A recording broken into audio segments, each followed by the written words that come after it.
السلام علیکم، welcome back ناظرین، میں ہوں آپ کا ہوسٹ حافظ علی حمزہ۔ بات چل رہی ہے یوسف علیہ السلام کے قصے کی، تو آئیے بنا ٹائم کو ضائع کیے آج کی ویڈیو شروع کرتے ہیں۔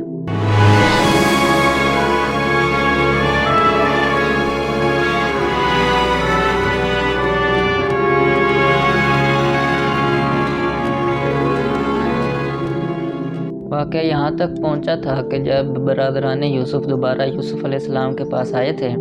تو یوسف علیہ السلام نے ان کو ساری یاد دہانی کروا دی۔ قالوا اِنَّکَ لَأَنْتَ یوسف، جب یوسف علیہ السلام نے ان کو یاد دہانی کروائی کہ تمہیں یاد ہے کہ تم نے یوسف کے ساتھ کیا کیا تھا، تو پھر بھائیوں کو پتہ چل گیا کہ آپ ہی یوسف ہیں۔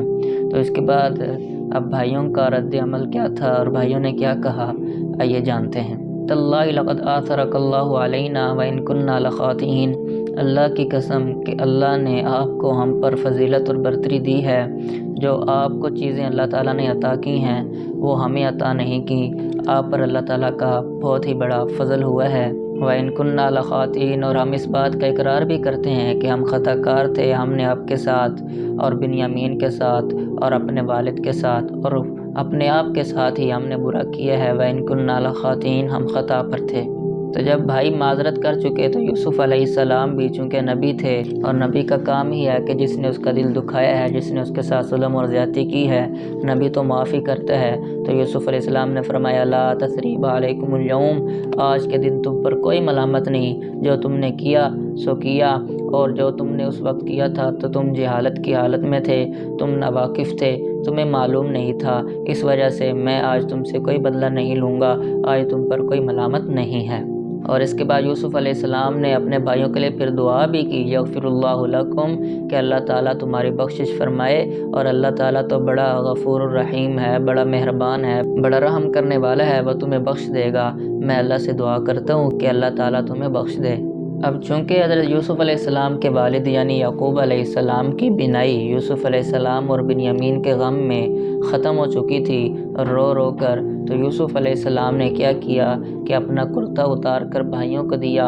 اور کہا کہ یہ جاؤ لے جاؤ، والد صاحب کے چہرے پر ڈال دینا، ان کی آنکھوں پر رکھ دینا، ان کی جو بینائی ختم ہو چکی ہے وہ اس کرتے کی برکت سے واپس آ جائے گی۔ وَأْتُونِي بِأَهْلِكُمْ أَجْمَعِينَ، اور جب والد صاحب بینا ہو جائیں، جب ان کی بینائی واپس آ جائے تو تم سب کے سب میرے پاس آ جانا۔ وَلَمَّا فَصَلَتِ الْعِيرُ، جب قافلہ مصر سے روانہ ہوا واپس کنعان جانے کے لیے، تو اب ہوا کیا کہ یوسف علیہ السلام کے کرتے کی خوشبو یعقوب علیہ السلام کو محسوس آنے لگی۔ مفسرین فرماتے ہیں کہ جو ہی وہ قافلہ یعنی بھائیوں کا قافلہ جب مصر سے نکلا، جس میں یوسف علیہ السلام کی قمیص بھی تھی، تو ایک ہوا چلی، جس ہوا کی وجہ سے یوسف علیہ السلام کے کرتے کی خوشبو یعقوب علیہ السلام محسوس کرنے لگے، اور یعقوب علیہ السلام نے 3 دن کے فاصلے سے وہ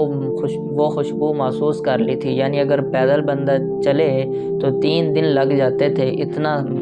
اتنا فاصلہ تھا۔ تو یعقوب علیہ السلام نے 3 دن کے فاصلے سے یوسف علیہ السلام کی خوشبو محسوس کر لی تھی۔ تو اسی کو قرآن نے فرمایا ہے قال ابوہم انی لاجد ریح یوسف لولا تفندون، کہ یوسف علیہ السلام کے والد یعنی یعقوب علیہ السلام نے یوسف علیہ السلام کی خوشبو محسوس کر لی، اور بیٹوں کو کہنے لگے یعنی پوتوں کو، پوتے پیچھے ان کے پاس تھے، پوتوں کو کہنے لگے کہ اگر تم مجھے سٹھیایا ہوا بابا نہ کہو، تم مجھے پاگل دیوانہ نہ کہو، تو میں اپنی بات میں سچا ہوں کہ مجھے یوسف کی خوشبو آ رہی ہے۔ جب یہ بات پوتوں نے سنی تو پوتوں نے وہی کہا انک لفی ضلالک القدیم، آپ وہ پرانی گمراہی میں ہی ہیں، آپ صحیح نہیں ہو سکتے، ایسا بھلا ہو سکتا ہے کہ جو بندہ ہے ہی نہیں تو آپ اس کی خوشبو سونگھ سکیں۔ پوتوں کو تو یہی خیال تھا کہ یوسف علیہ السلام اب پتہ نہیں ہے یا نہیں ہے، غالب گمان یہی تھا کہ وہ نہیں ہوں گے، تو ان کو کیسے خوشبو آ سکتی ہے، ایسا نہیں ہو سکتا۔ تو اب آیا یعقوب علیہ السلام کی بات سچی تھی یا نہیں،